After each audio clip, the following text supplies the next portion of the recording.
I'm Sergeant Major Jennifer Fulkerson, an instructor at the Department of Army Operations at the United States Sergeant Major Academy. In today's segment, I'm going to discuss the IPOE Step 4 process, determining the threat courses of action.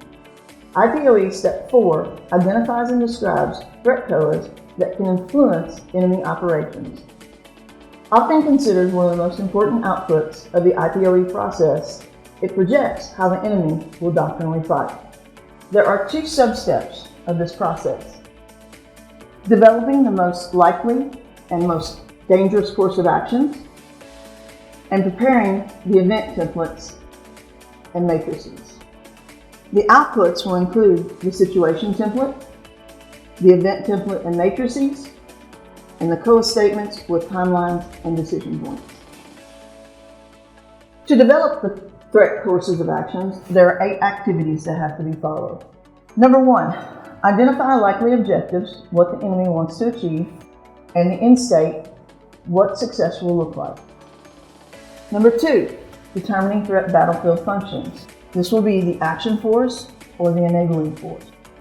Number 3, determine threat capabilities available to perform each battlefield function. These are the warfighting functions from the lens of the enemy that will show how they doctrinally fight. Number 4, identify the full set of COAs available to the threat. This will cover the task, the purpose, the method, and the end state.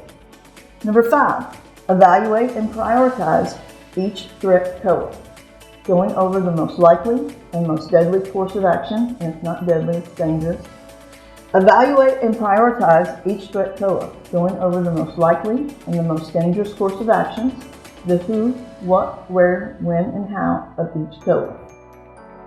Number 6, develop each COA in the amount of detail time allows, allowing for analysis, wargaming, and ISR planning.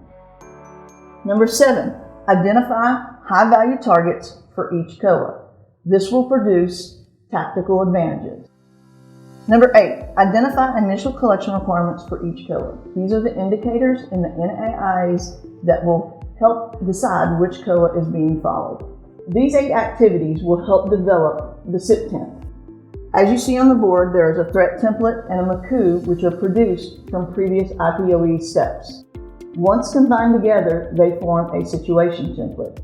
The situation template shows the enemy units overlaid on the terrain, aligned with their doctrinal tactics, and adjusted for the environmental conditions.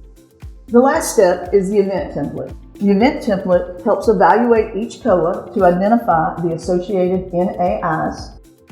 It determines indicators or activities at each NAI. It assigns timelines and decision points in the event matrix. The event matrix compares multiple threat COAs developed from previous steps to look at the event and time, place, or condition that the threat commander will have to decide on which COA to follow.